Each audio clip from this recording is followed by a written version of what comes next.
Recently, a hacker uncovered over 1 terabyte of information from Game Freak and revealed thousands of pieces of information about everything from game design to personal details of employees. The financial impact of this hack is going to be massive, as it pushes back game release dates and costs hundreds of thousands in legal fees and marketing changes and also security updates. In total, it could cost the Pokemon company in excess of $10 million, and let me break that down for you. First, we have the lost profit due to the disturbing stories. Now, a lot of the leaked content from the game basically contains a series of weird, suggestive relationships between humans and Pokemon, involving explicit acts, killing, and a whole lot of brutality. I'm going to briefly go over the specific stories before explaining what this leaked info means for Game Freak. One of the most talked about myths involves a Typhlosion who tricks a young woman into believing he's human, and eventually she becomes his wife. She gives birth to a half-Pokemon child who later suffers severe bullying and ostracization in the village. As she and her child retreat into the mountains, her father follows, determined to rescue her, and he eventually has to kill the Typhlosion in an extremely gory way. Another myth centers around a woman who allegedly has a child with a Slackoth, giving rise to a new kind of Pokemon-human hybrid. In another story, an Ursaring is killed and mutilated by humans brutally. Yet another story involves a Rapidash who loses its mate to human violence, leading it to seek a strange relationship with a human. There's also one where Octillery appears in one of these legends, with disturbing implications that it also produces yet another hybrid. Now, I know these stories are weird, but how the heck does it affect Game Freak's revenue? Well, let me explain it for you. The implications could be massive because Pokemon's appeal relies heavily on being a family-friendly brand, a quality that makes its merchandise a staple in children's markets and toy stores across the world. Now, with these disturbing stories now associated with the Pokemon brand, major licensing partners like toy stores, clothing brands, and others, they may want to cut their ties entirely or renegotiate contracts due to how disturbing and inappropriate these stories are. Now, if even 5% of the licensing partners cut back or slightly renegotiate their deal, or they feel uncomfortable with it, Nintendo could face up to a $30 to $50 million drop in annual revenue. Now, I'm not saying that this will happen, but even one toy company slightly pulling back from production, or one supplier that feels slightly uncomfortable with the leak and wants to renegotiate, it's going to cost millions of dollars either way. Let's say best case scenario for Game Freak, nothing happens and everything continues the way it is. Well, they're still in trouble financially, because we know there's going to be a dip in sales for the specific Pokemon directly implicated in these stories: Typhlosion, Slackoth, Rapidash, Ursaring, and Octillery. Especially Typhlosion, because that story went absolutely viral. And there's going to be a massive decline in merchandise sales, especially for plushies, toys, and apparel. Parents and fans may avoid these specific Pokemon, creating an unsold inventory, wasted production costs, and they might have to pull these figures from the market. For a rough estimate, if each of these Pokemon typically generates around $1 million annually in sales, a complete halt could mean a $4 to $5 million loss. Now, I'm not saying they're going to completely stop production of these toys. They might just cut back. Either way, it's going to be a couple $100,000. Not to mention the PR costs, as their PR team will have to work overtime and day and night to make up for the leak. The next set of losses comes from the leak surrounding Pokemon Legends ZA. Now first, let me walk you through what the leak has revealed. The leak revealed a lot of information about Game Freak's next upcoming project, set entirely within Lumiose City. The Switch exclusive game ZA Legends is set with new Mega Evolutions for Zygarde and Zoroark, a unique twist on shiny hunting. It occurs after Pokemon X and Y, with visual aesthetics similar to Scarlet and Violet, and there's a lot of information around graphics, performance, lag, some plot points, and some gameplay, as well as a bunch of other info. The main point is, this leak has completely disrupted Game Freak's marketing schedule for this game. So much so that after the leak happened, Game Freak was essentially forced to release the trailer for the game in response to the leaks, because they were scared the hacker would release a lot of gameplay footage. And in response to the leaks, Game Freak and Nintendo will have to spend heavily on launching new advertising campaigns sooner rather than later, as they might need to change the schedule around the release of the game, as well as the schedule around the marketing of the game. Accelerating a marketing campaign typically adds 20 to 30% to the original budget projections. Now for Pokemon games, marketing budgets are typically around $5 million. With the acceleration, this could add an additional $1 to $1.5 million. Now if the leak resulted in an extended delay beyond the fiscal goals, the missed revenue from holiday seasons can actually be staggering. Now, what this essentially means in simple terms is that the leaks will most likely push back the release date of the game, and this happens with almost all games that have leaks prior to their release date. They get pushed back. And because of being pushed back, this actually has massive ramifications on the sales, the hype behind the games, merchandise, and a lot of other factors, typically costing a couple $1,000,000 if it was to be pushed back. But the biggest source of lost money is still yet to come. You see, as we're sitting right here, the hacker currently has access to the full files of the game, the entire game as it's currently developed. And if he decides to release them right now, Game Freak could potentially lose $60 to $100 million. They will be completely wiped out for the fiscal year, because a public release would essentially mean the public can actually just pirate the game and they can play through the entire game by themselves without needing to buy it. And this would lead to a massive loss in launch day revenue. Estimates range between $60 to $100 million, which is massive even for Nintendo. Because usually when Pokemon games get released, they make a couple $100 million on their release day. Now if half of that is wiped out because people are pirating it, as I said before, it's going to cost up to $60 to $100 million in potential sales losses. And that's assuming only a small fraction of the fan base pirates the game. If a huge percentage of the fan base pirates the game, the losses will be much more staggering. So right now the Legends ZA leak is technically the least expensive part of the leak, but if he releases the full game files, it will be the most expensive part of the leak. The next set of financial losses come as a result of the leaks relating to the Generation 10 games. This is what the leak revealed. Now Generation 10 will feature two versions with Japanese names starting with K and N, though the American titles remain unknown. A significant theme for this generation is centered around an archipelago, suggesting a setting possibly in Greece or some island region. The leaks align with hints from sources like Riddler C, who's an anonymous source that suggested the games featured way too much water, which reinforces the concept that it's in an island somewhere. Notably, Generation 10 is expected to launch simultaneously on the Switch and the Switch's successor, which was revealed, aiming to maximize the sales. Now the reason they're releasing this game and the new Switch at the same time is to significantly boost the sales, as they may sell versions of the Switch with this game included, and that would significantly boost their sales. There's also been a leak about specific discussions internally between Game Freak developers. Discussions involving specific details about how this game relates to Scarlet and Violet, specific dynamics of the game, specific mechanics, and others. And also referencing concepts of ancient turtles and the lore of Atlantis linked to this new region. Now for our purposes, the content of the leak isn't as relevant as what this means, because depending on what more information the hacker releases, this could result in the pushing back of the Generation 10 games, potentially amounting to tens of millions of dollars in losses. Now this estimate considers various factors like the loss of, for example, pre-orders, reduced marketing, declining consumer excitement. But in the event that the hacker also leaks the entire game files for Generation 10, which he could also do with ZA as I mentioned previously, this would again be catastrophic because this game is still in development. So if the hacker released everything, Game Freak might put an end to development entirely, and that would result in up to $100 million in losses because of the time and energy and money they spent developing it, all to be scrapped.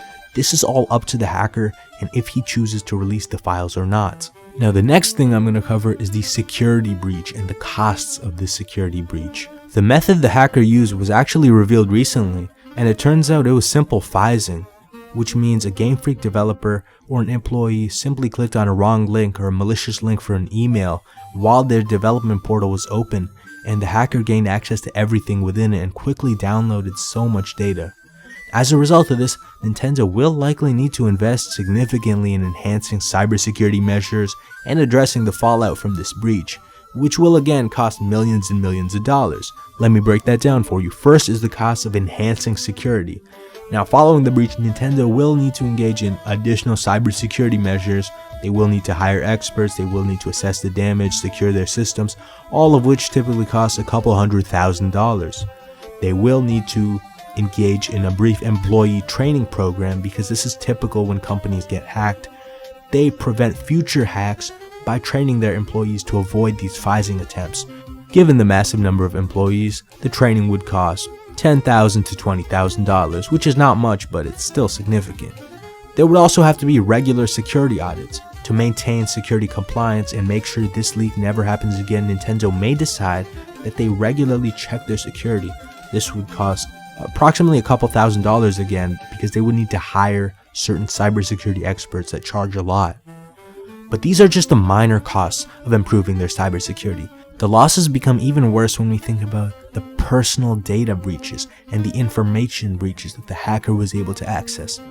Nintendo may face potential lawsuits from even employees whose personal information was compromised, as they pretty much had all their employee information and personal records completely open to the public now, depending on what the hacker chooses to release.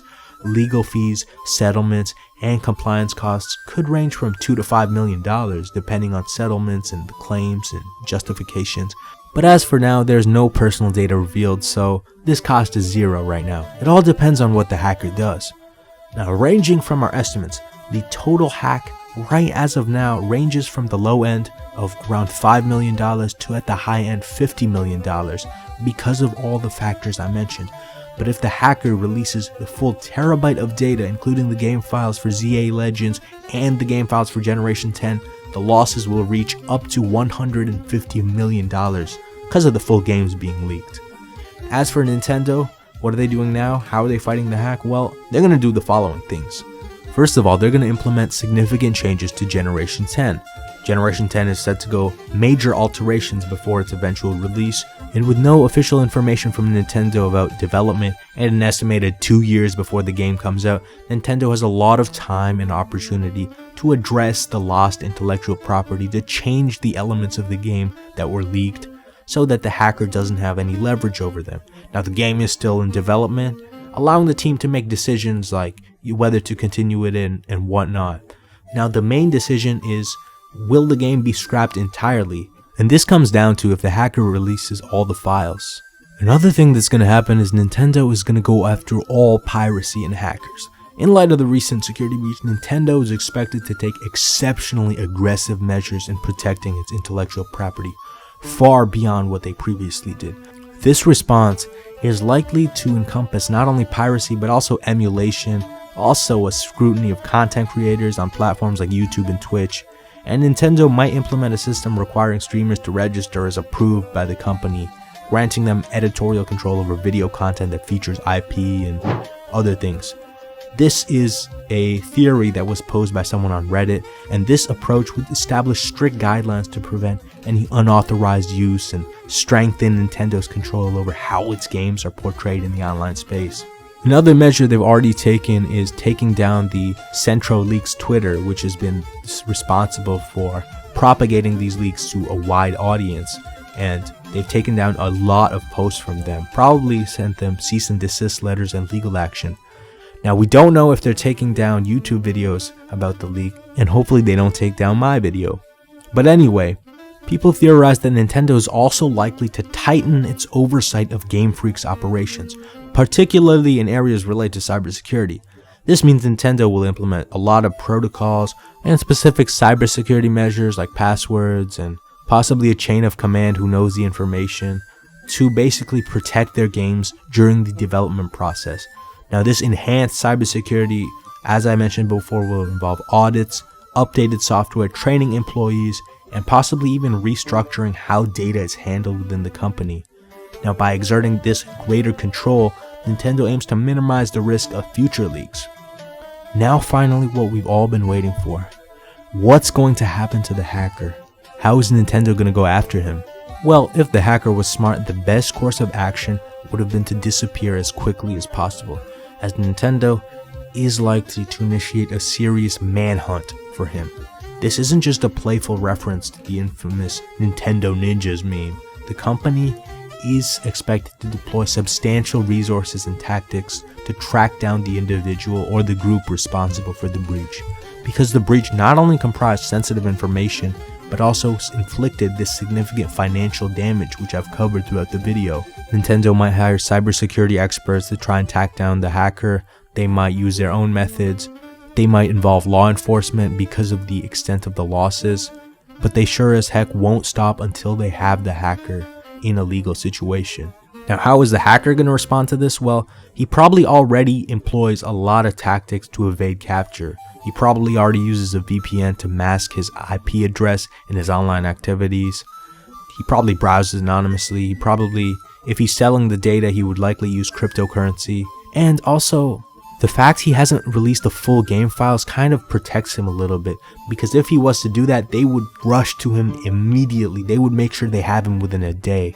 But right now, the leaks, as I said, aren't as damaging as they could be.